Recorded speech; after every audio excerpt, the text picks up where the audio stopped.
Bonjour et bienvenue à Châteaudun pour cette Minute Patrimoine.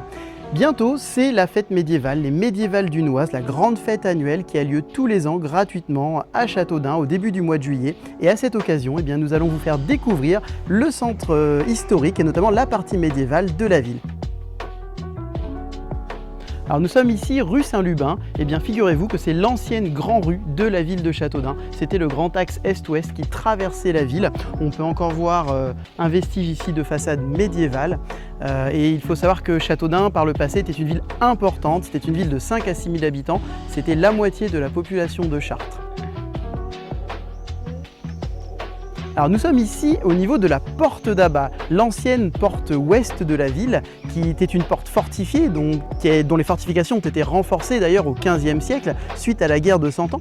Alors on peut encore voir cette tour, et puis de ce côté nous pouvons voir le château, notamment les parties médiévales, avec tout d'abord l'impressionnant donjon bâti à la fin du XIIe siècle, et puis l'aile Dunois, qui a été bâtie par Jean de Dunois dans les années 1460.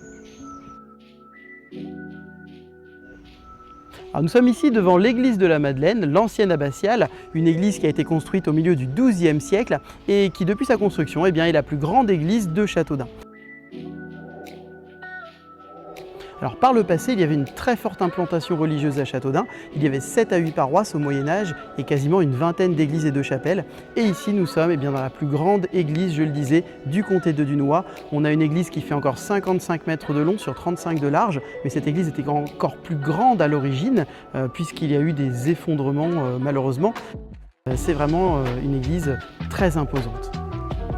Alors nous sommes maintenant devant les plus beaux vestiges préservés des anciens remparts de la ville de Châteaudun. La ville de Châteaudun était une ville importante, je le disais, et donc elle a été protégée par de puissantes fortifications. Et au XIIIe siècle, au moment de l'extension maximale des remparts, on a une dizaine d'hectares qui sont protégés par ces puissants remparts. Alors attention, ici nous voyons les assises des tours et les fondations des murs, mais il faut imaginer que le rempart était beaucoup plus haut à l'origine. Et bien après cette découverte du passé médiéval de Châteaudun, nous espérons que vous aurez envie de venir visiter la ville et de venir à notre grande fête médiévale annuelle tous les ans au début du mois de juillet. À bientôt pour en savoir plus sur Châteaudun, une ville riche en histoire.